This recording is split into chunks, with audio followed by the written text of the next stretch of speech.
buenas tardes. Nosotros somos el grupo de la sección 2. Mi nombre es Tamara Espinosa. Yo soy Francisca Ríos.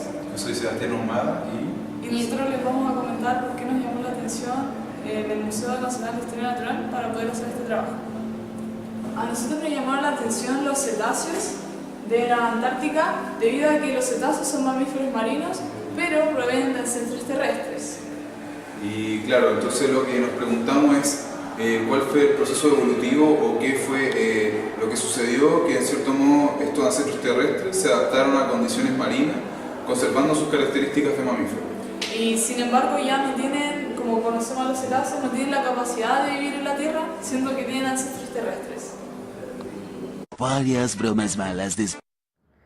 En la imagen se puede apreciar el árbol filogenético del orden de los cetáceos, de donde se describirá las principales familias que hipotéticamente dieron origen a los actuales cetáceos, siendo estas los paquicétidos, ambulocétidos, remingtoncétidos, protocétidos y basilosáuridos, y además a las actuales familias de las que descienden directamente los cetáceos, los odontocetis y los mysticetis. Hace aproximadamente 400 millones de años, ya sea por cambios climáticos o por la voluntad expansiva de las especies, peces empezaron a habitar distintos medios acuáticos y terrestres. Luego, algunos de estos anfibios primitivos empezaron a adaptarse exclusivamente a la Tierra, dando origen a los reptiles que posteriormente originarían a los mamíferos. Este es nuestro punto de partida para el fenómeno que nos sorprendió, el paso de mamíferos terrestres a la vida acuática formando los cetáceos.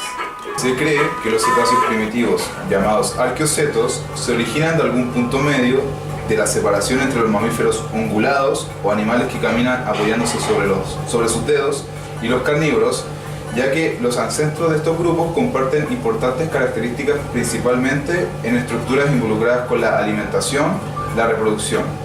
Este ancestro común pertenecería a los mesoquios, los cuales mezclan características de los tres grupos. Estos habitan inicialmente Asia y fueron poco a poco expandiéndose a África y Europa, llegando incluso a América del Norte.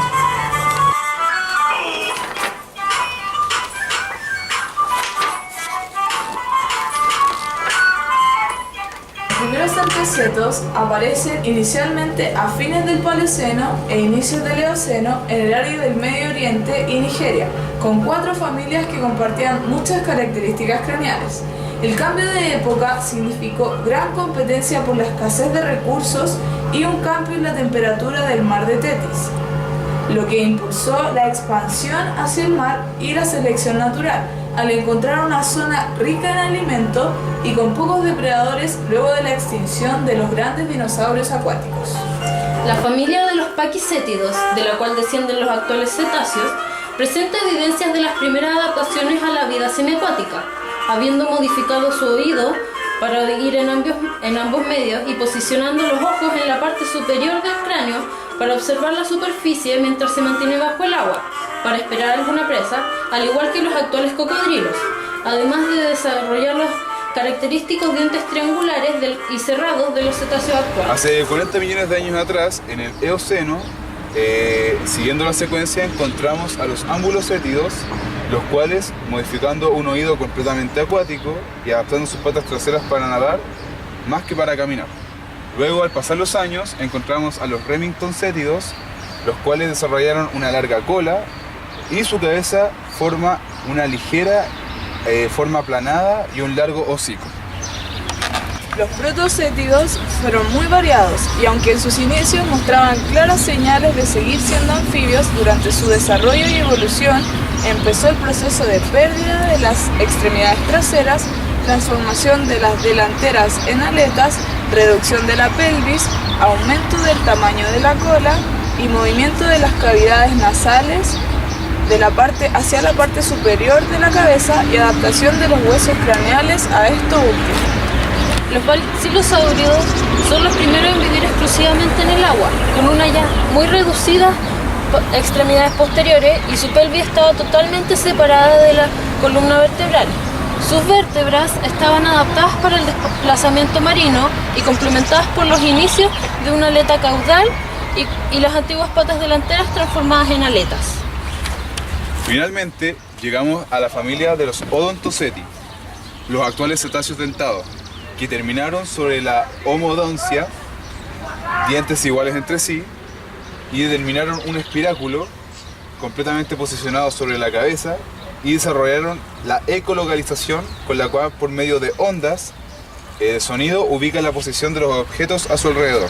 Por otro lado, los Mysticeti, tal vez por cambios climáticos o ambientales fuertes, se especializaron para la ingesta de organismos pequeños, por lo que desarrollaron unas estructuras llamadas barbas, que le permiten filtrar el alimento del agua. Otra diferencia con los Odontocetis radica en la presencia de dos espiráculos en vez de uno, aunque igualmente ubicados en la parte superior de la cabeza. Y por último, estos no hacen uso de la ecolocalización, sino que cantan para comunicarse entre sí.